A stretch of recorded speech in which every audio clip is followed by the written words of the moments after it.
I have something here that's over double my age. It's a coin. That's not super unusual. There are plenty of old coins, many of which are still in circulation. However, this coin is special. It's a 1966 50-cent piece. This is a round 50-cent piece. And for those who aren't familiar with Australian money, Australia's 50-cent piece is not round. It's a dodecagon. Like this one, it has 12 sides. But then why does this one exist? Let's talk about it.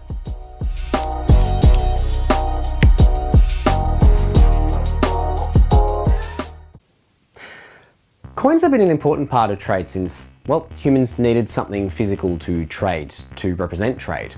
I'm going to pause here briefly, and I'm going to have a look at Australian currency over the last couple of hundred years. But first, it's important to realise that Aboriginal Australian people have been living in Australia for somewhere between 45 and 60,000 years in many different distinct groups.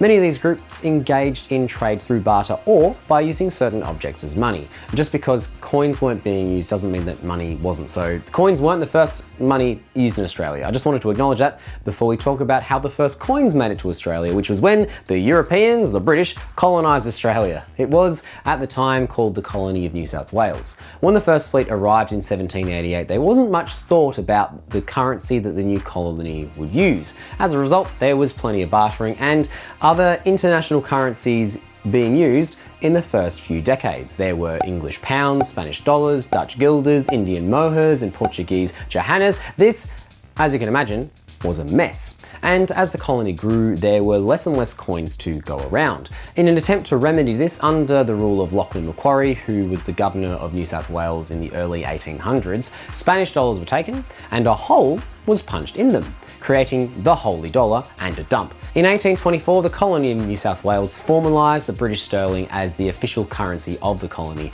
which remained the currency when the colonies became a country through federation in 1901. Australia was using the British currency until 1910, almost a decade after Federation, when Australia introduced its own currency, but it was still pounds, shillings and pence. And it was a confusing system. 1 pound was equal to 20 shillings, and 1 shilling was equal to 12 pence. How imperial.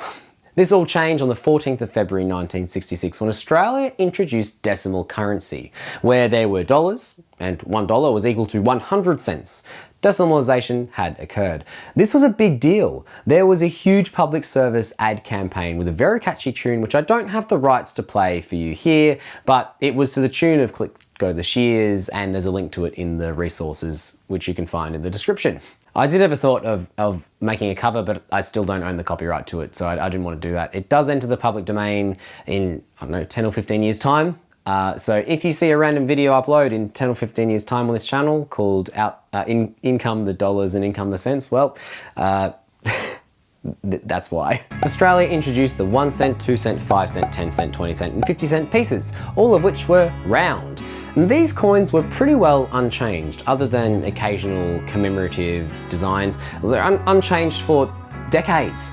The $1 coin was introduced in 1984, followed by the $2 coin in 1988. The 2 cent coin stopped being produced in 1989 and the 1 cent piece in 1990 before being phased out. And other than the commemorative designs, these coins haven't really changed, except for the 50-cent coin. The original 50-cent coin was round, but now it's a dodecagon. And there are two real reasons why the 50-cent coin was changed. The first was something difficult to see, and that's its composition, what it's made of. Whilst we call these coins that appear silver coins, the 5 cent, 10 cent and 20 cent pieces have always been 75% copper and 25% nickel blend. No silver. That's not changed since 1966 when they were introduced.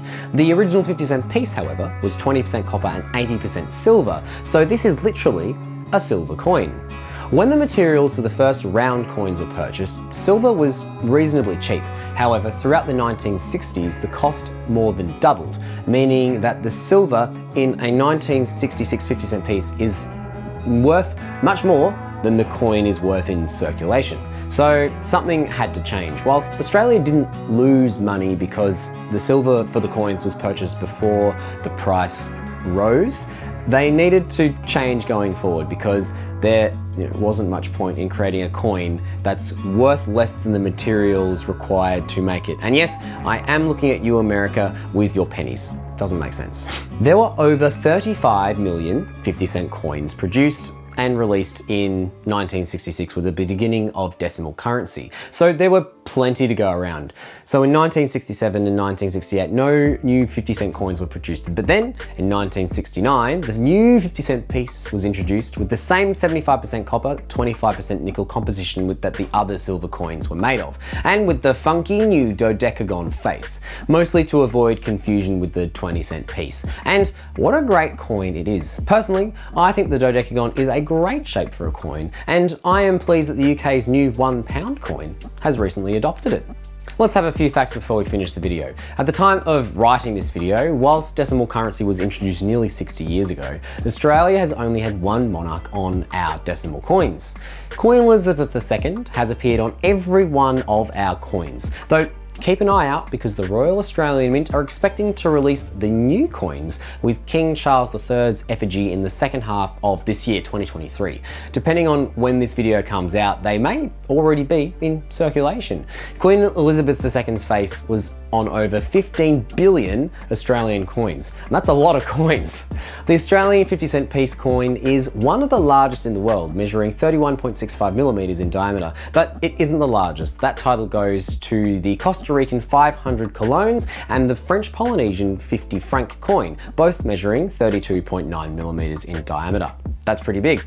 The round 50-cent coin is still legal tender. However, they can go for a much higher price when selling them just as objects. The raw materials are estimated to be more than 12 Australian dollars. And just taking a quick look on eBay, we'll see plenty of coins going for much, much more than that, with some extremely good condition coins fetching prices with collectors of over $150. This one, my mum gave me.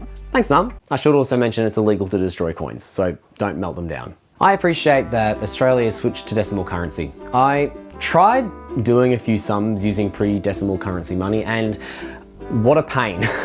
I appreciate when governments make logical, common sense decisions that make sense mathematically and will make things easier for everyone who needs to use them.